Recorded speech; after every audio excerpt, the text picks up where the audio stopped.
ईश्वर का अस्तित्व है या नहीं? इस प्रश्न पर सभी के उत्तर अलग-अलग हैं। मुंशी प्रेमचंद जी इस विषय में क्या कहते हैं? आइए सुनते हैं उनकी कहानी बासी भात में खुदा का साझा। नमस्कार, मैं हूं अर्चना त्यागी, एक बार फिर से आपके साथ हिंदी लेखक परिवार के मंच पर और प्रस्तुत कर रही हूं मुंशी प्रेमचंद की एक सुंदर कहानी बासी भात में खुदा का साझा। शाम को जब दीनानाथ ने घर आकर गौरी से कहा कि मुझे एक कार्यालय में 50 रुपए की नौकरी मिल गई है, तो गौरी खिल उठी। देवताओं में उसकी आस्था और भी दृढ़ हो गई।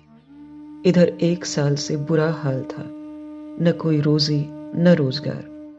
घर में जो थोड़े बहुत गहने थे वह बिक चुके थे। मकान का किराया सिर पर चढ़ा हुआ था। जिन मित्रों से कर्ज मिल सकता था सबसे ले चुके थे। साल भर का बच्चा दूध के लिए भी लग रहा था।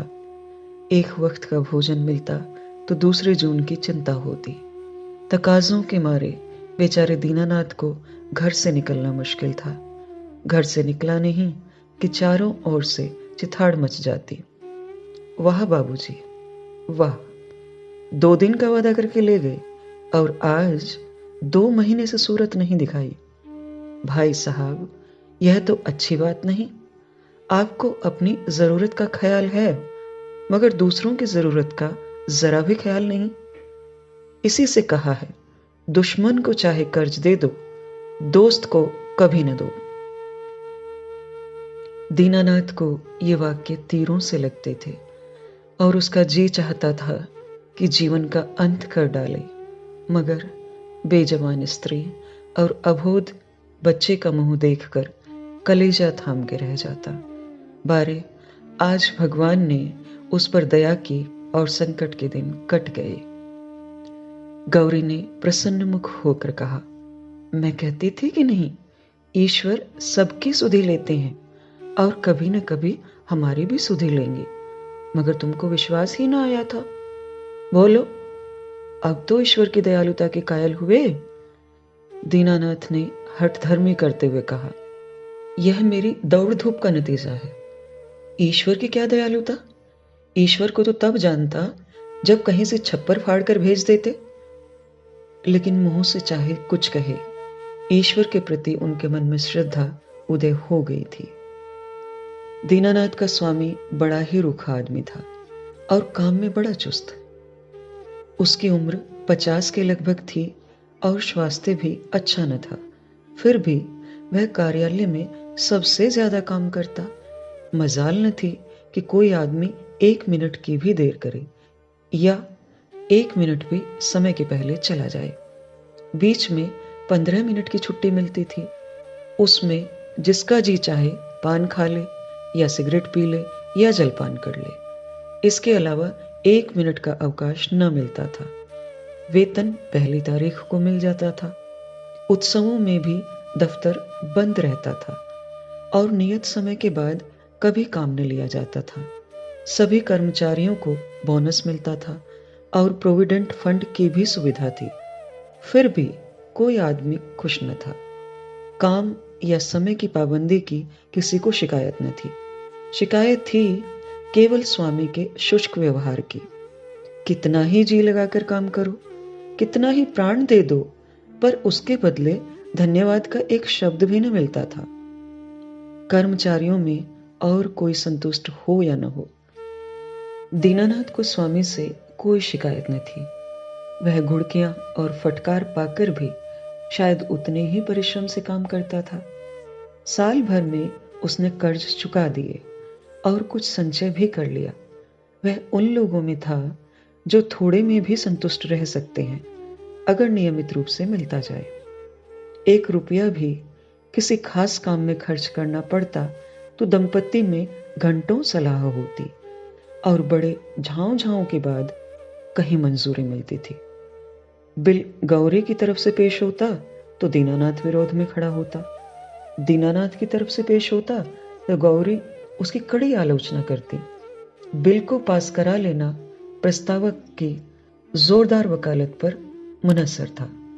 सर्टिफाई करने वाली कोई तीसरी शक्ति वहां न थी और दीनानाथ अब पक्का आस्तिक हो गया था। ईश्वर की दया या न्याय में अब उसे कोई शंका न थी। नित्य संध्या करता और नियमित रूप से गीता का पाठ करता। एक दिन उसके एक नास्तिक मित्र ने जब ईश्वर की निंदा की तो उसने कहा, भाई, इसका तो आज तक निश्चय नहीं हो सका ईश्वर है या नहीं। दोनों पक्षों के पास इस बात की सी दलीलें मौजूद थी, लेकिन मेरे विचार में नास्तिक रहने से आस्तिक रहना कहीं ज्यादा अच्छा है। अगर ईश्वर की सत्ता है तब तो नास्तिकों को नरक के सिवा कहीं ठिकाना नहीं। आस्तिक के दोनों हाथों में लड्डू हैं। ईश्वर है तो पूछना ही क्या, नहीं है तब भी क्या बिगड़ता है, 2-4 मिनट का समय ही तो जाता है। नास्तिक मित्र इस दोरूखी बात पर मुंह बिचकाकर चल दिए। एक दिन जब दीनानाथ शाम को दफ्तर से चलने लगा तो स्वामी ने उसे अपने कमरे में बुला भेजा और बड़ी खातिर से उसे कुर्सी पर बैठाकर बोला, तुम्हें यहां काम करते कितने दिन हुए? साल भर तो हुआ ही होगा। दीनानाथ ने नम्रता से कहा, जी हां, 13वां महीना चल रहा है। आराम से बैठो, इस वक्त घर जाकर जलपान करते हो? जी नहीं, मैं जलपान का आदी नहीं। पान वान तो खाते ही होगे, जवान आदमी होकर अभी से इतना संयम। यह कहकर उसने घंटी बजाई और अर्दली से पान और कुछ मिठाइयां लाने को कहा। दीनानाथ को शंका हो रही थी, आज इतनी खातिरदारी क्यों हो रही है? कहां तो सलाम भी नहीं लेते थे, कहां आज मिठाई और पान सभी कुछ मंगाया जा रहा है। मालूम होता है मेरे काम से खुश हो गए हैं। इस ख्याल से उसे कुछ आत्मविश्वास हुआ और ईश्वर की याद आ गई। अवश्य परमात्मा सर्वदर्शी और न्यायकारी हैं, नहीं तो मुझे कौन पूछता। अर्दली मिठाई और पान लाया। दीनानाथ आग्रह से विवश होकर मिठाई खाने लगा। स्वामी ने मुस्कुराते हुए कहा, तुमने मुझे बहुत रूखा पाया होगा। बात यह है कि हमारे यहां अभी तक लोगों को अपनी जिम्मेदारी का इतना कम ज्ञान है कि अफसर जरा भी नर्म पड़ जाए तो लोग उसकी शराफत का अनुचित लाभ उठाने लगते हैं और काम खराब होने लगता है। कुछ ऐसे भाग्यशाली हैं जो नौकरों से हेलमेल भी रखते हैं, उनसे हंसते बोलते भी हैं, फिर भी नौकर नहीं बिगड़ते, बल्कि और भी दिल लगाकर काम करते हैं। मुझ में वह कला नहीं है, इसलिए मैं अपने आदमियों से कुछ अलग रहना ही अच्छा समझता हूं। और अब तक मुझे इस नीति से कोई हानि भी नहीं हुई, लेकिन मैं आदमियों का रंग ढंग देखता रहता हूं और सबको परखता रहता हूं। मैंने तुम्हारे विषय में जो मत स्थिर किया है वह यह है कि तुम वफादार हो और मैं तुम्हारे ऊपर विश्वास कर सकता हूं। इसलिए मैं तुम्हें ज्यादा जिम्मेदारी का काम देना चाहता हूं, जहां तुम्हें खुद बहुत कम काम करना पड़ेगा, केवल निगरानी करनी पड़ेगी। तुम्हारे वेतन में 50 रुपए की और तरक्की हो जाएगी। मुझे विश्वास है तुमने अब तक जितनी तनदेही से काम किया है उससे भी ज्यादा तनदेही से आगे करोगे। दीनानाथ की आंखों में आंसू भर आए और कंठ की मिठाई कुछ नमकीन हो गई। जी में आया स्वामी के चरणों पर सिर रख दे और कहे, आपकी सेवा के लिए मेरी जान हाजिर है। आपने मेरा जो सम्मान बढ़ाया है मैं उसे निभाने में कोई कसर न उठा रखूंगा। लेकिन स्वर कांप रहा था और वह केवल कृतज्ञता भरी आंखों से देखकर रह गया। सेठ जी ने एक मोटा लेजर निकालते हुए कहा, मैं एक ऐसे काम में तुम्हारी मदद चाहता हूं जिस पर इस कार्यालय का सारा भविष्य टिका हुआ है। इतने आदमियों में मैंने केवल तुम्ही को विश्वास योग्य समझा है और मुझे आशा है कि तुम मुझे निराश नहीं करोगे। यह पिछले साल का लेजर है और उसमें कुछ ऐसी रकमें दर्ज हो गई हैं जिनके अनुसार कंपनी को कई हजार लाभ होता है। लेकिन तुम तो जानते हो, हम कई महीनों से घाटे पर काम कर रहे हैं। जिस क्लर्क ने यह लेजर लिखा था, उसकी लिखावट तुम्हारी लिखावट से बिल्कुल मिलती है। अगर दोनों लिखावटें आमने सामने रख दी जाए तो किसी विशेषज्ञ को भी उनमें भेद करना कठिन हो जाएगा। मैं चाहता हूं तुम लेजर में एक पृष्ठ फिर से लिखकर जोड़ दो और उसी नंबर का पृष्ठ उसमें से निकाल लो। मैंने पृष्ठ का नंबर छपवा लिया है, एक दफ्तरी भी ठीक कर लिया है जो रात भर में लेजर की जल्दबाजी कर देगा, किसी को पता न चलेगा।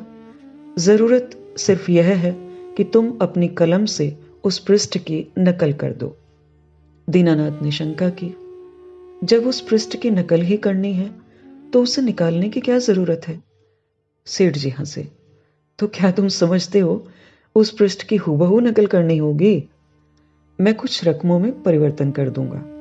मैं तुम्हें विश्वास दिलाता हूं कि मैं केवल कार्यालय की भलाई के ख्याल से यह कार्यवाही करवा रहा हूं। अगर यह रद्दोबदल न किया गया तो कार्यालय के 100 आदमियों की जीविका में बाधा पड़ जाएगी। इसमें कुछ सोच विचार करने की जरूरत ही नहीं, केवल आधा घंटे का काम है। तुम बहुत तेज लिखते हो। कठिन समस्या थी। स्पष्ट था कि उससे जाल बनाने को कहा जा रहा है। उसके पास इस रहस्य के पता लगाने का कोई साधन न था कि सेठ जी जो कुछ कह रहे हैं वह स्वार्थवश होकर या कार्यालय की रक्षा के लिए। लेकिन किसी दशा में भी यह जाल, घोर जाल, क्या वह अपनी आत्मा की हत्या करेगा? नहीं, किसी तरह नहीं। उसने डरते डरते कहा, मुझे आप क्षमा करें, मैं यह काम न कर सकूंगा। सेठ जी ने उसी अविचलित मुस्कान के साथ पूछा, क्यों? इसलिए कि यह सरासर जाल है। जाल किसे कहते हैं? किसी हिसाब में उलटफेर करना जाल है। लेकिन उस उलटफेर से 100 आदमियों की जीविका बनी रहे तो इस दशा में भी वह जाल है। कंपनी की असली हालत कुछ और है, कागजी हालत कुछ और। अगर यह तब्दीली न की गई तो तुरंत कई हजार रुपये नफे के देने पड़ जाएंगे और नतीजा यह होगा कि कंपनी का दिवाला हो जाएगा और सारे आदमियों को घर बैठना पड़ेगा। मैं नहीं चाहता कि थोड़े से मालदार हिस्सेदारों के लिए इतने गरीबों का खून किया जाए। परोपकार के लिए कुछ जाल भी करना पड़े तो वह आत्मा की हत्या नहीं है। दीनानाथ को कोई जवाब न सूझा। अगर सेठ जी का कहना सच है और इस जाल से 100 आदमियों की रोजी बनी रहे तो वास्तव में वह जाल नहीं, कठोर कर्तव्य है। अगर आत्मा की हत्या होती भी हो तो 100 आदमियों की रक्षा के लिए उसकी परवाह न करनी चाहिए। लेकिन नैतिक समाधान हो जाने पर अपनी रक्षा का विचार आया। बोला, लेकिन कहीं मामला खुल गया तो मैं मिट जाऊंगा। 14 साल के लिए काले पानी भेज दिया जाऊंगा। सेठ जी ने जोर से कहा मारा, अगर मामला खुल गया तो तुम न फंसोगे, मैं फंसूंगा। तुम साफ इनकार कर सकते हो, लिखावट तो पकड़ी जाएगी। पता ही कैसे चलेगा कि कौन पृष्ठ बदला गया? लिखावट तो एक सी है। दीनानाथ परास्त हो गया। उसी वक्त उस पृष्ठ की नकल करने लगा। फिर भी दीनानाथ के मन में क्षोभ पैदा हुआ था। गौरी से इस विषय में वह एक शब्द भी न कह सका। 1 महीने के बाद उसकी तरक्की हुई। 100 रुपये मिलने लगे, 200 बोनस के भी मिले। यह सब कुछ था। घर में खुशहाली के चिन्ह नजर आने लगे। लेकिन दीनानाथ का अपराधी मन एक बोझ से दबा रहता था। जिन दलीलों से सेठ जी ने उसकी जबान बंद कर दी थी, उन दलीलों से गौरी को संतुष्ट कर सकने का उसे विश्वास न था।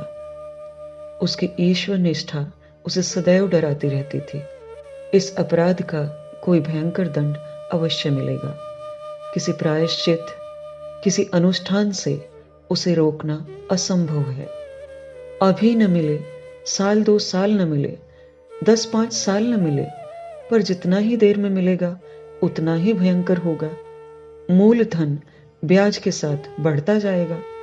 वह अक्सर पछताता, मैं क्यों सेठ जी के प्रलोभन में आ गया। कार्यालय टूटता या रहता मेरी बला से, आदमियों की रोजी रहती या जाती मेरी बला से। मुझे तो यह प्राण पीड़ा न होती, लेकिन अब तो जो कुछ होना था सो हो चुका, और दंड अवश्य मिलेगा। इस शंका से उसके जीवन का उत्साह, आनंद और माधुर्य सभी कुछ चला गया। मलेरिया फैला हुआ था, बच्चे को ज्वर आया, दीनानाथ के प्राण नहों में समा गए। दंड का विधान आ पहुंचा, कहां जाए क्या करे, जैसे बुद्धि भ्रष्ट हो गई। गौरी ने कहा, जाकर कोई दवा लाओ या किसी डॉक्टर को दिखाओ, 2-3 दिन हो गए हैं। दीनानाथ ने चिंतित मन से कहा, हाँ जाता हूं, लेकिन मुझे बड़ा भय लग रहा है। भय की कौन सी बात है, बेबात की बात मुंह से निकालते हो। आजकल किसे ज्वर नहीं आता। ईश्वर इतना निर्दयी क्यों है। ईश्वर निर्दयी है पापियों के लिए, हमने किसका क्या हर लिया है। ईश्वर पापियों को कभी क्षमा नहीं करता। पापियों को दंड न मिले तो संसार में अनर्थ हो जाए, लेकिन आदमी ऐसे काम भी तो करता है जो एक दृष्टि से पाप हो सकते हैं, दूसरी दृष्टि से पुण्य। मैं नहीं समझी। मान लो मेरे झूठ बोलने से किसी की जान बचती हो, तो क्या वह पाप है। मैं तो समझती हूं ऐसा झूठ पुण्य है। तो जिस पाप से मनुष्य का कल्याण हो वह पुण्य है, और क्या। दीनानाथ की अमंगल शंका थोड़ी देर के लिए दूर हो गई। डॉक्टर को बुला लाया, इलाज शुरू किया। बालक 1 सप्ताह में चंगा हो गया, मगर थोड़े दिन बाद वह खुद बीमार पड़ गया। यह अवश्य ही ईश्वरीय दंड है और वह बच नहीं सकता। साधारण मलेरिया ज्वर था, पर दीनानाथ की दंड कल्पना ने उसे सन्निपात का रूप दे दिया। ज्वर में नशे की हालत की तरह यूं भी कल्पना शक्ति तीव्र हो जाती है। पहले केवल मनोगत शंका थी, वह भीषण सत्य बन गई। कल्पना ने यमदूत रच डाले, उनके भाले और गदाएं रच डाली, नरक का अग्निकुंड दहका दिया। डॉक्टर की एक घूंट दवा 1000 मन की गदा के आवाज और आग के उबलते हुए समुद्र के दाह पर क्या असर करती। दीनानाथ मिथ्यावादी न था, पुराणों की रहस्यमय कल्पनाओं में उसे विश्वास न था। नहीं, वह बुद्धिवादी था, और ईश्वर में भी तभी उसे विश्वास आया जब उसकी तर्क बुद्धि कायल हो गई। लेकिन ईश्वर के साथ उसकी दया भी आई, उसका दंड भी आया। दया ने उसे रोजी दी, मान दिया। ईश्वर की दया न होती तो शायद वह भूखों मर जाता, लेकिन भूखों मरना अग्निकुंड में ढकेल दिए जाने से कहीं सरल था, खेल था। दंड भावना जन्म जन्मांतरी के संस्कार से ऐसी बद्धमूल हो गई थी, मानो उसकी बुद्धि का, उसकी आत्मा का एक अंग हो गई हो। उसका तर्कवाद और बुद्धिवाद इन मनवंतरों के जमे हुए संस्कारों पर समुद्र की ऊंची लहरों की भांति आता था, पर एक क्षण में उन्हें जलमग्न करके फिर लौट जाता था, और वह पर्वत ज्यों का त्यों अचल खड़ा रह जाता था। जिंदगी बाकी थी, बच गया। ताकत आते ही दफ्तर जाने लगा। एक दिन गौरी बोली, जिन दिनों तुम बीमार थे और एक दिन तुम्हारी हालत बहुत नाजुक हो गई थी, तो मैंने भगवान से कहा था कि यह अच्छे हो जाएंगे तो 50 ब्राह्मणों को भोजन कराऊंगी। दूसरे ही दिन से तुम्हारी हालत सुधरने लगी। ईश्वर ने मेरी विनती सुन ली। उसकी दया न होती तो मुझे कहीं मांगे भीख न मिलती। आज बाजार से सामान ले आओ तो मनौती पूरी कर दूं। 50 ब्राह्मण नेवते जाएंगे तो 100 अवश्य आएंगे। 50 कंगले भी समझ लो, और मित्रों में 20-25 निकल ही आएंगे। 200 आदमियों का डौल है। मैं सामग्रियों की सूची लिखे देती हूं, दीनानाथ ने माथा सिकोड़कर कहा, तुम समझती हो मैं भगवान की दया से अच्छा हुआ? और कैसे अच्छे हुए? अच्छा इसलिए हुआ कि जिंदगी बाकी थी। ऐसी बात न करो, मनौती पूरी करनी होगी। कभी नहीं। मैं भगवान को दयालु नहीं समझता। और क्या भगवान निर्दयी हैं? उनसे बड़ा निर्दयी कोई संसार में न होगा, जो अपने रचे हुए खिलौनों को उनकी भूलों और बेवकूफियों की सजा अग्नि कुंड में ढकेल कर दे। वह भगवान दयालु नहीं हो सकता। भगवान जितना दयालु है उससे असंख्य गुना निर्दयी है, और ऐसे भगवान की कल्पना से मुझे घृणा होती है। प्रेम सबसे बड़ी शक्ति कही गई है। विचारवानों ने प्रेम को ही जीवन और संसार की सबसे बड़ी विभूति मानी है। व्यवहार में न सही, आदर्श में प्रेम ही हमारे जीवन का सत्य है। मगर तुम्हारा ईश्वर दंड भय से सृष्टि का संचालन करता है, फिर उसमें और मनुष्य में क्या फर्क हुआ? ऐसे ईश्वर की उपासना मैं नहीं करना चाहता, नहीं कर सकता। जो मोटे हैं उनके लिए ईश्वर दयालु होगा, क्योंकि वे दुनिया को लूटते हैं। हम जैसों को तो ईश्वर की दया कहीं नजर नहीं आती। हाँ, भय पग पग पर खड़ा घूरा करता है। यह मत करो नहीं तो ईश्वर दंड देगा, वह मत करो नहीं तो ईश्वर दंड देगा। प्रेम से शासन करना मानवता है, आतंक से शासन करना बर्बरता है। आतंकवादी ईश्वर से तो ईश्वर का न रहना ही अच्छा है। उसे हृदय से निकालकर मैं उसकी दया और दंड दोनों से मुक्त हो जाना चाहता हूं। एक कठोर दंड बरसों के प्रेम को मिट्टी में मिला देता है। मैं तुम्हारे ऊपर बराबर जान देता रहता हूं, लेकिन किसी दिन डंडा लेकर पीट चलूं तो तुम मेरी सूरत न देखोगी। ऐसे आतंक में दंड में जीवन के लिए मैं ईश्वर का एहसान नहीं लेना चाहता। बासी भात में खुदा के साझे की जरूरत नहीं। अगर तुमने औज भोज पर जोर दिया तो मैं जहर खा लूंगा। गौरी उसके मुंह की ओर भयातुर नेत्रों से ताकती रहेगी। अभी आपने सुनी मुंशी प्रेमचंद की यह सुंदर कहानी बासी भात में खुदा का साझा। अगर मेरी आवाज में यह कहानी आपको पसंद आती है तो लाइक करें, कमेंट करें और अन्य साहित्य प्रेमियों के साथ साझा भी अवश्य करें। अब आपसे विदा लेती हूं, फिर मिलते हैं एक नई कहानी के साथ बेहतरीन कहानियों के सफर में। धन्यवाद। अगर आपको रचना पसंद आती है तो लाइक्स और कमेंट्स ज़रूर करें और शेयर कीजिए।